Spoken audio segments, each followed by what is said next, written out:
नमस्कार, स्वागत है आप सभी का डीडी न्यूज के इस खास बुलेटिन एक्सप्रेस 100 में। मैं हूं निखिल सिंह और हम आपको इस बुलेटिन में लेकर आते हैं राजनीति, मनोरंजन, देश दुनिया, खेल और व्यापार जगत की तमाम बड़ी खबरों को एक्सप्रेस यानी फटाफट अंदाज में। तो देखिए खबरें तेज रफ्तार से।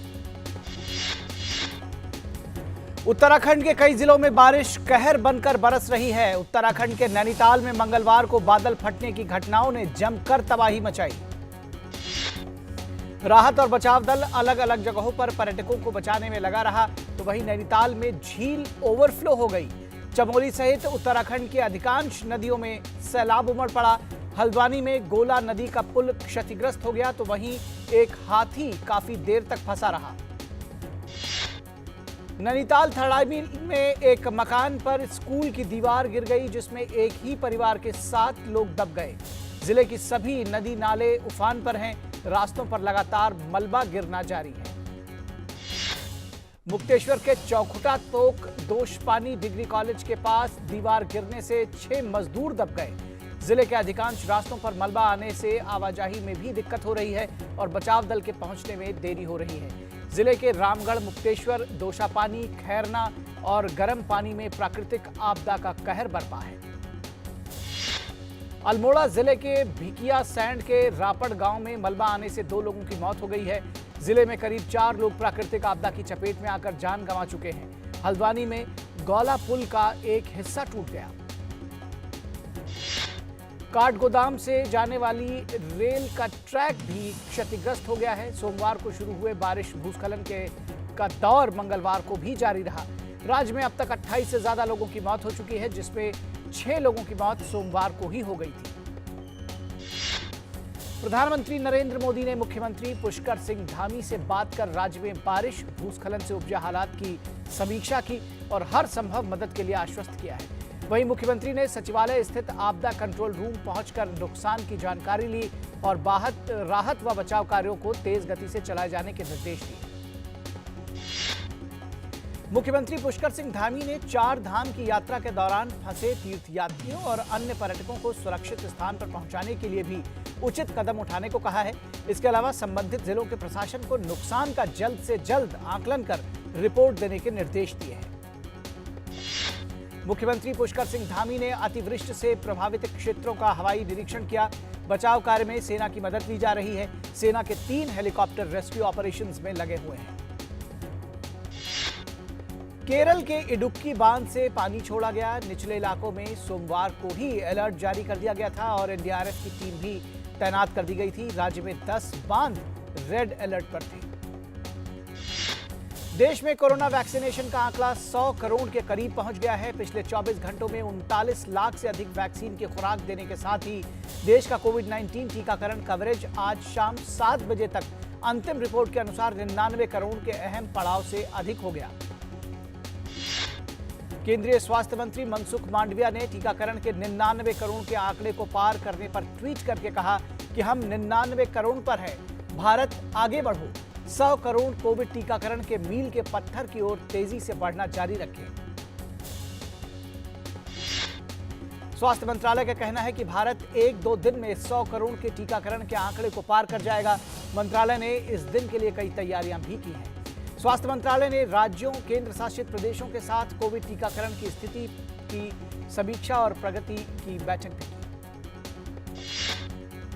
पिछले 24 घंटों में 19,470 मरीज स्वस्थ होने के साथ ही देश में अब तक 3,34,58,801 कोरोना के खिलाफ जंग जीत चुके हैं। संक्रमित मरीजों के तेजी से ठीक होने से भारत की रिकवरी दर 98.14% पर पहुंच गई है। रिकवरी रेट इस समय मार्च 2020 के बाद से अपने उच्चतम शिखर पर है। पिछले 24 घंटे में 13,058 नए कोरोना के मरीज सामने आए हैं। दैनिक नए मामले अब 231 दिनों में सबसे कम हो गए हैं। कोरोना के सक्रिय मामले 2 लाख से नीचे आ गए हैं और वर्तमान में ये 1,83,118 पर है, जो अब मार्च 2020 के बाद से सबसे कम है। महाराष्ट्र सरकार ने त्योहारों के दौरान भीड़भाड़ से बचने के लिए दुकानों और रेस्तरां का समय बढ़ाने का फैसला किया है। राज्य सरकार द्वारा जारी एक आदेश में महाराष्ट्र में दुकानों को रात 11 बजे तक और रेस्तरां को 12 बजे तक खोलने की अनुमति दी गई है। असम में कक्षा 1 से कक्षा 8 और कक्षा 11 से सभी स्कूल आज फिर से खुल गए हैं। कोविड-19 के खतरों को ध्यान में रखते हुए स्कूलों को यह सुनिश्चित करने का आदेश दिया गया है कि वो विशेष एहतियात बरतें। प्रधानमंत्री नरेंद्र मोदी बुधवार को उत्तर प्रदेश के कुशीनगर में इंटरनेशनल एयरपोर्ट का उद्घाटन करेंगे। कुशीनगर अंतर्राष्ट्रीय हवाई अड्डा राज्य का तीसरा अंतर्राष्ट्रीय हवाई अड्डा होगा, जिसका रनवे प्रदेश के सभी हवाई अड्डों के रनवे से बड़ा है। कुशीनगर इंटरनेशनल एयरपोर्ट का निर्माण 260 करोड़ रुपए की अनुमानित लागत से किया गया है। यह घरेलू और अंतर्राष्ट्रीय तीर्थयात्रियों को भगवान बुद्ध के महापरिनिर्वाण स्थल तक ले जाने की सुविधा प्रदान करेगा। यह हवाई अड्डा दुनिया भर के बौद्ध तीर्थ स्थलों को जोड़ने का एक प्रयास है। 3600 वर्ग मीटर में फैले नए टर्मिनल भवन के साथ कुशीनगर हवाई अड्डा तैयार किया गया है। नया टर्मिनल भीड़भाड़ वाले समय में 300 यात्रियों के लिए आने जाने की सुविधा प्रदान करेगा। कुशीनगर में हवाई अड्डे के विकास से कुशीनगर को बौद्ध तीर्थयात्रा के 4 प्रमुख स्थानों में से एक के रूप में विकसित करने में मदद मिलेगी। श्रीलंका, जापान, ताइवान, दक्षिण कोरिया से आने वाले पर्यटकों की सुविधा के लिए दक्षिण एशियाई देशों के साथ सीधा हवाई संपर्क भी स्थापित होगा। प्रधानमंत्री गुजरात के वडनगर और अन्य स्थलों की खुदाई से प्राप्त अजंता भित्ति चित्र, बौद्ध सूत्र हस्तशिल्प और हस्तलिपि और बौद्ध कलाकृतियों की प्रदर्शनी को भी देखेंगे। इसके साथ ही पीएम अपने दौरे में क्षेत्र के लिए कई विकास परियोजनाओं का उद्घाटन और शिलान्यास भी करेंगे। प्रधानमंत्री नरेंद्र मोदी कुशीनगर स्थित बरवा जंगल के एक सार्वजनिक समारोह में भाग लेंगे। इस समारोह में 280 करोड़ रुपए से अधिक की लागत से निर्माण किए जाने वाले राजकीय मेडिकल कॉलेज कुशीनगर की आधारशिला रखी जाएगी। मेडिकल कॉलेज में 500 बेड का अस्पताल होगा। प्रधानमंत्री नरेंद्र मोदी बुधवार शाम 6 बजे वैश्विक तेल एवं गैस क्षेत्र के मुख्य कार्यकारी अधिकारियों और विशेषज्ञों के साथ वीडियो कॉन्फ्रेंसिंग के जरिए बातचीत भी करेंगे। बातचीत का मुख्य विषय स्वच्छ विकास और स्थिरता को बढ़ावा देना है। बातचीत में भारत में हाइड्रोकार्बन क्षेत्र में खोज और उत्पादन को प्रोत्साहन देने के अलावा ऊर्जा स्वतंत्रता, गैस आधारित अर्थव्यवस्था, स्वच्छ और ऊर्जा के मामले में सक्षम उपायों के माध्यम से उत्सर्जन घटाना, हरित हाइड्रोजन अर्थव्यवस्था, जैव ईंधन उत्पादन को बढ़ाना और अपशिष्ट से धन सृजन जैसे क्षेत्रों पर ध्यान केंद्रित किया जाएगा।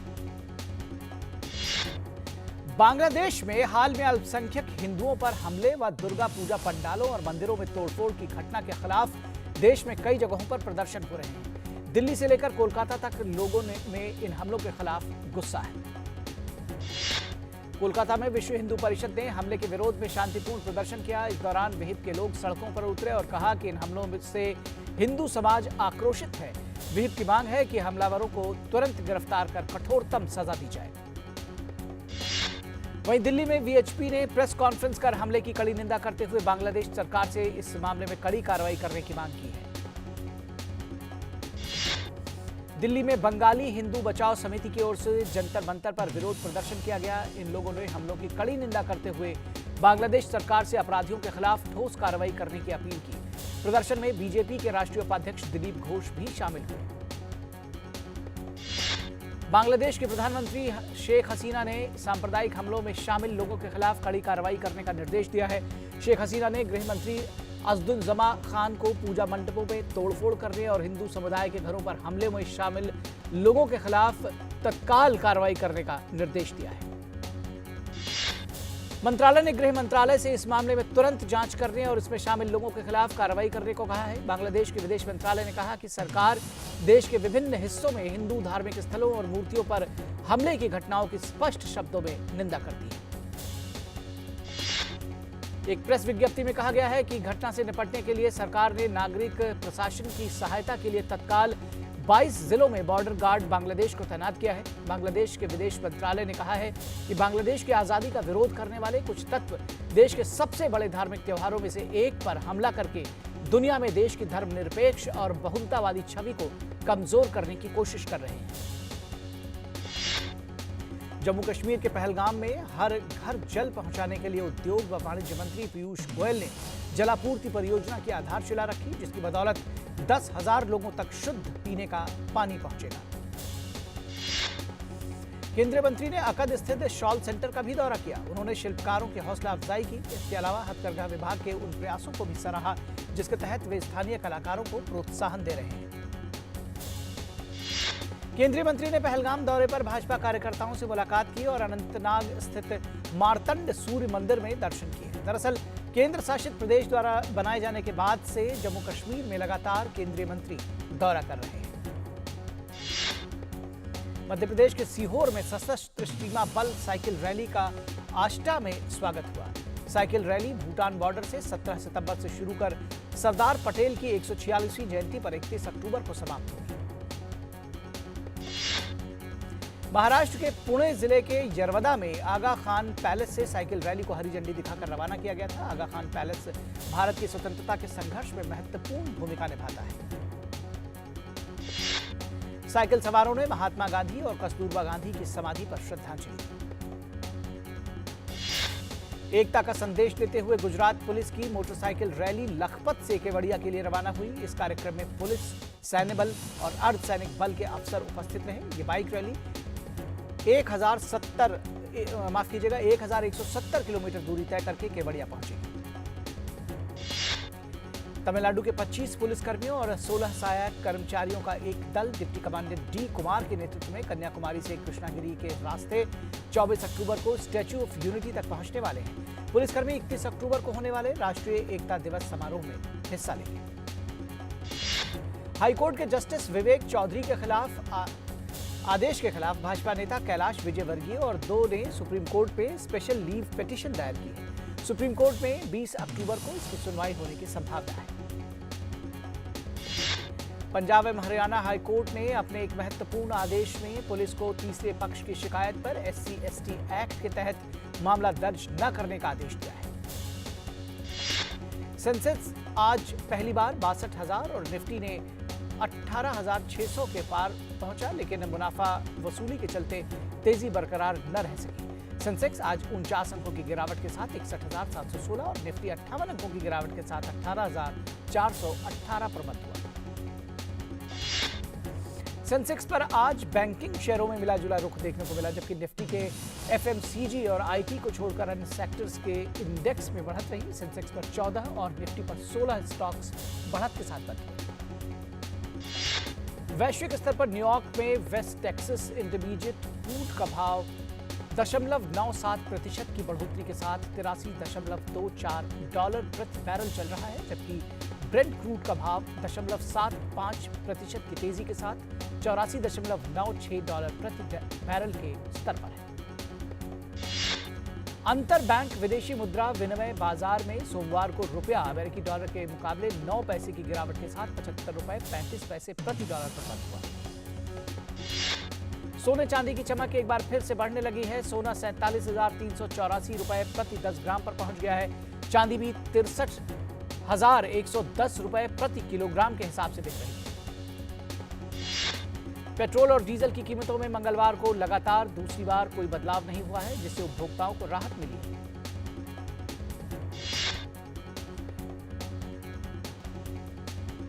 और दक्षिण हरियाणा बिजली वितरण निगम ने गुरुग्राम में 30,000 से अधिक उपभोक्ताओं को बिजली के बिलों पर सरचार्ज माफ करने की घोषणा की है। आभासी और संवर्धित वास्तविकता जैसी तकनीकों का उपयोग करके परस्पर आभासी अनुभवों के एक नए चरण के तहत फेसबुक ने सोशल मीडिया नेटवर्क पर मेटावर्स बनाने में मदद करने के लिए 10,000 लोगों को काम पर रखने की घोषणा की है। एनक्रिप्टेड मैसेजिंग ऐप टेलीग्राम ने अब गूगल प्ले स्टोर पर 1 बिलियन डाउनलोड को पार कर लिया है। दूरसंचार प्रमुख भारती एयरटेल ने मंगलवार को एक सेवा एयरटेल IQ वीडियो के रूप में अपना वीडियो प्लेटफॉर्म लॉन्च किया, जो व्यवसायों को बुनियादी ढांचे और प्रौद्योगिकी में न्यूनतम निवेश के साथ बड़ी और छोटी स्क्रीन के लिए वीडियो स्ट्रीमिंग उत्पाद बनाने की अनुमति देता है। एप्पल ने एप्पल म्यूजिक वॉइस प्लान के लिए प्रतिमाह 49 रुपए की घोषणा की है, जो सिरी से शक्ति के आसपास डिजाइन किए गए एप्पल म्यूजिक के लिए एक नया सब्सक्रिप्शन टियर है। जापान में 31 अक्टूबर को होने वाले आम चुनाव के लिए प्रचार मंगलवार से शुरू हो गया है। प्रधानमंत्री फूमियो किशिदा ने अपनी कोविड-19 और आर्थिक नीतियों के लिए प्राधिकरण की मांग की और विपक्षी दल सत्तारूढ़ गठबंधन की शक्ति को कम करने के लिए एकजुट हुए। नाइजीरिया के उत्तर पश्चिम सोकोतो राज्य में बंदूकधारियों ने एक गांव के बाजार पर हमला कर दिया, जिसमें दर्जनों लोग मारे गए। हमले में लगभग 43 लोगों की जान चली गई। पुलिस ने पुष्टि की है कि डाकुओं ने गोरोन्यो गांव पर हमला किया था।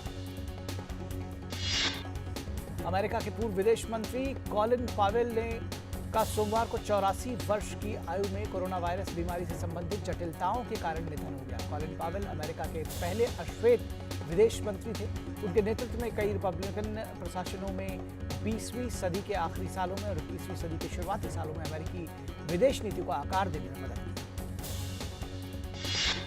अमेरिका के राष्ट्रपति जो बाइडेन ने अमेरिका के पूर्व विदेश मंत्री कॉलिन पावेल के निधन पर व्हाइट हाउस और सभी संघीय इमारतों में 22 अक्टूबर तक झंडे झुकाने का आदेश दिया। Colin Powell joint chief of staff के चेयरमैन भी रह चुके हैं।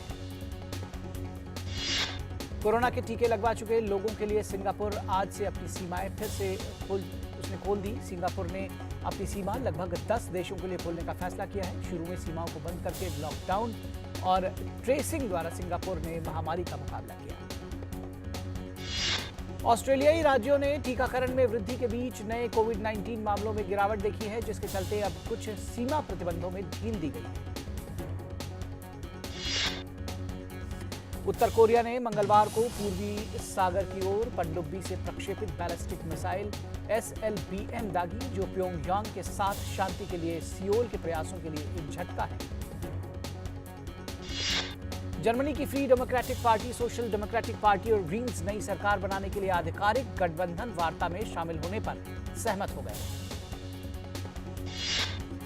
इथियोपिया की संघीय सरकार ने टाइग्रे क्षेत्र की राजधानी मेकेले और उसके आसपास के इलाकों में नागरिक क्षेत्रों को निशाना बनाकर किए गए कथित हवाई हमले का खंडन किया है। यूरोपीय संघ बेलारूस की राष्ट्रीय एयरलाइंस के खिलाफ प्रतिबंधों को लागू करने के लिए तैयार है, ताकि ब्लॉक में प्रवेश करने पर प्रवासियों के प्रवाह को आंशिक रूप से रोका जा सके।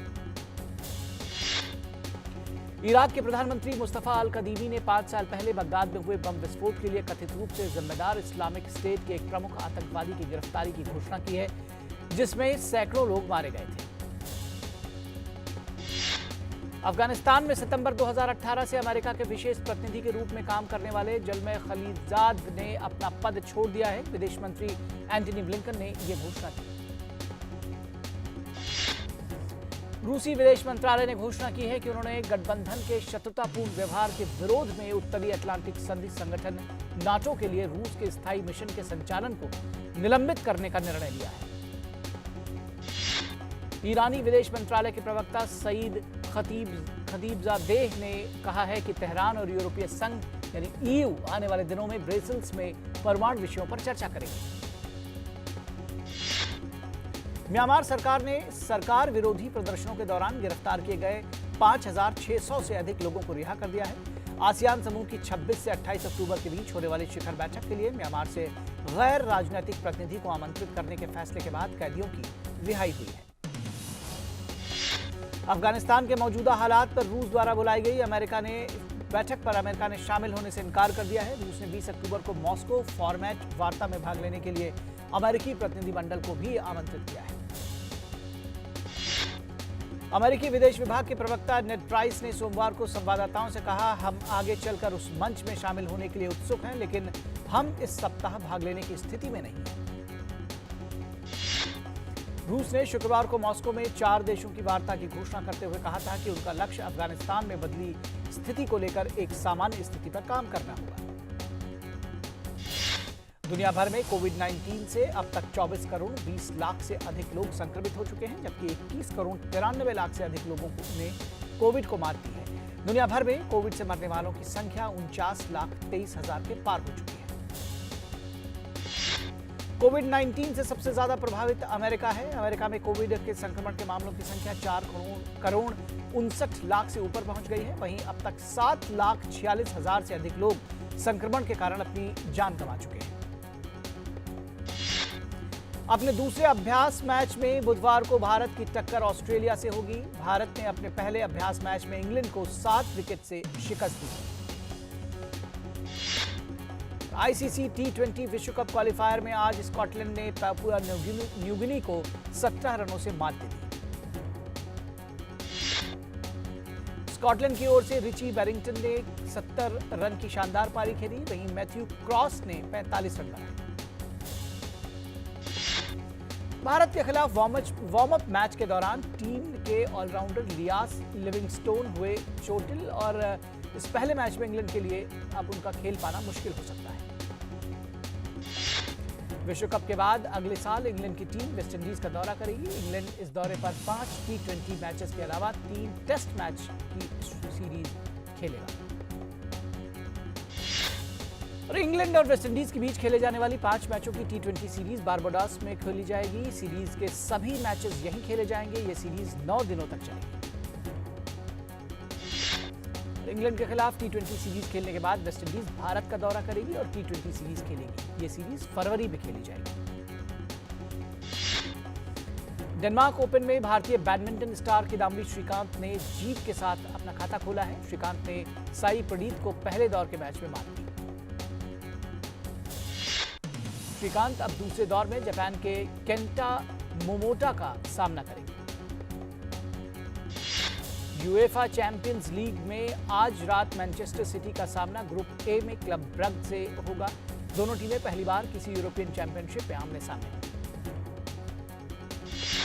मैन सिटी की कोशिश इस मुकाबले को जीत दर्ज कर खुद को नॉकआउट में पहुंचाने की होगी। इस मुकाबले में मैन सिटी की टीम डिफेंडर जॉन स्टोन्स के बगैर मैदान में उतरेगी। वहीं स्ट्राइकर फेरान टोरेस भी पैर की हड्डी टूटने के चलते इस मैच में नहीं दिखेंगे।